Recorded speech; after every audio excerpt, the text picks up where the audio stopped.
Hi, everyone. This is Brenda Johnson, owner of Love Revolution here in Ashland, Oregon. And I am sitting here with two folks that are going to be facilitating our classes coming up this next week at Love Revolution. This is Dr. Hazel Grace Yates, and Sean Patrick Maher. Um, I'm excited that we can put this together because I think there's a lot of questions about the events coming up. I've seen a little bit online. People are wondering about who's allowed to which class, and we're going to clarify a lot of that today, and also explain where this project came from, what inspired it, what are we going to do, should I be afraid? So thanks, guys. Thanks for doing this with me. Yeah, and I want to start with the where the idea came from, which was about 4 years ago. It was actually kind of an accident how it came about. I got clear. Well, so I'm on the planet to help end global sexual shame. So anything that I'm doing, that's actually the motivation behind all of the things that I'm doing. And for a long time, I was all about women's sexual empowerment because I myself am someone who survived sexual abuse and proud to say that I've gone through my transformation and healing, and I feel really empowered around my sexuality. And I kind of didn't pay attention to men or cock owners about what their experience was until one day it really hit me in a really deep, profound way of, there's not a lot of spaces, and the men and the cock owners have been left out of this conversation. And what is the suffering impact on a global human scale because of that inequity? And I was wanting to create the reverse of vagina monologues, because to me, I'm really committed to balance and equality. And so I created this opportunity. I called it the Cock Project. And it invited men or cock owners to share their stories about their genitals and sexuality so that I could get stories for the play. And 80 people showed up, 50 men, 30 women. And the process was for the women to be silent and witness in a place of compassion and holding space as witnesses. And the men who showed up were just like, I was shocked, amazed. All of the witnesses were like, whoa, I think we as a collective were not anticipating the depth and the rawness and the realness and all of the shares that they shared. And it was almost like I realized I couldn't believe that I'd never thought about them ever, because I was so about my own stuff that I just never even considered them. And at the end of it, we as the witnesses had the experience of, we are so much more similar than we think. And there was this like expanded understanding and compassion as the witnesses to those who were sharing their stories.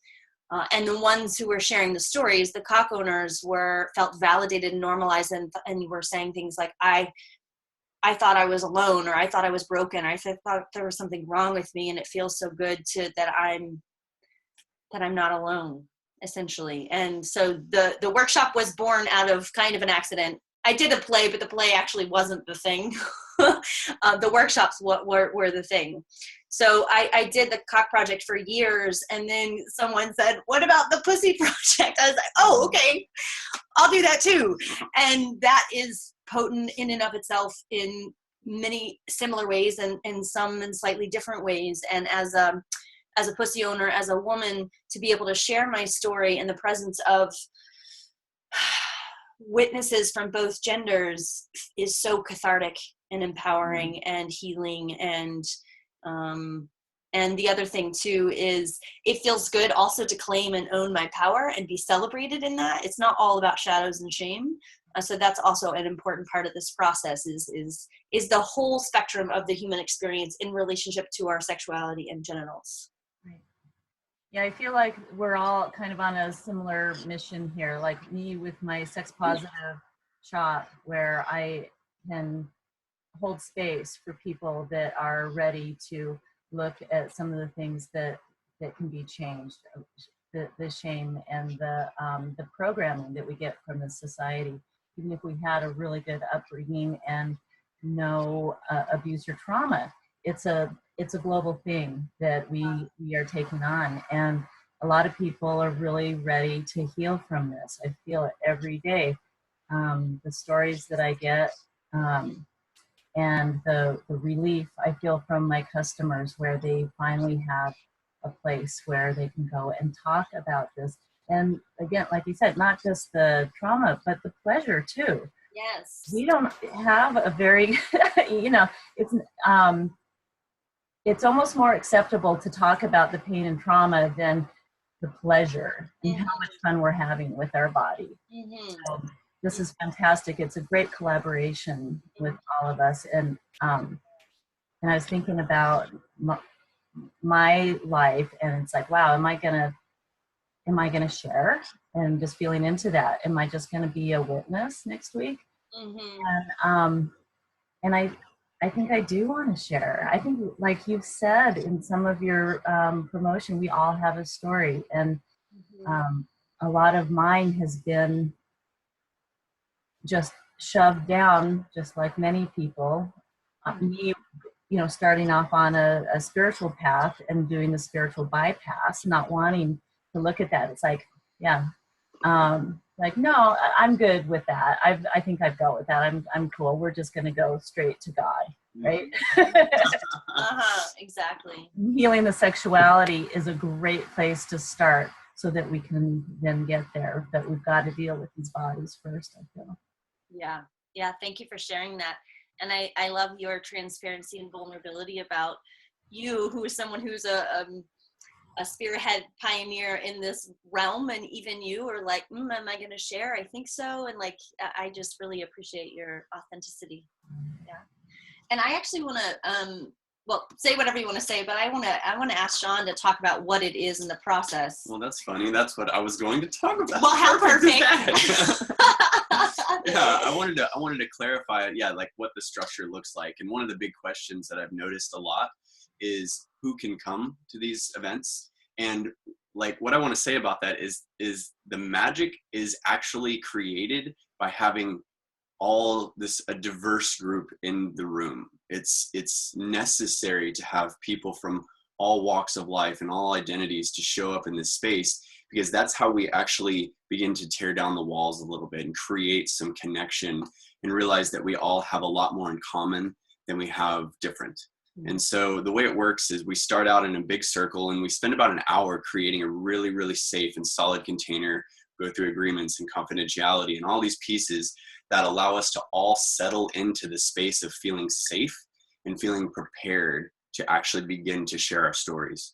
From that space, we actually break into two circles where we have, in the Cock Project, we have all the cock owners move into the center circle. And that's anybody that identifies as having a cock.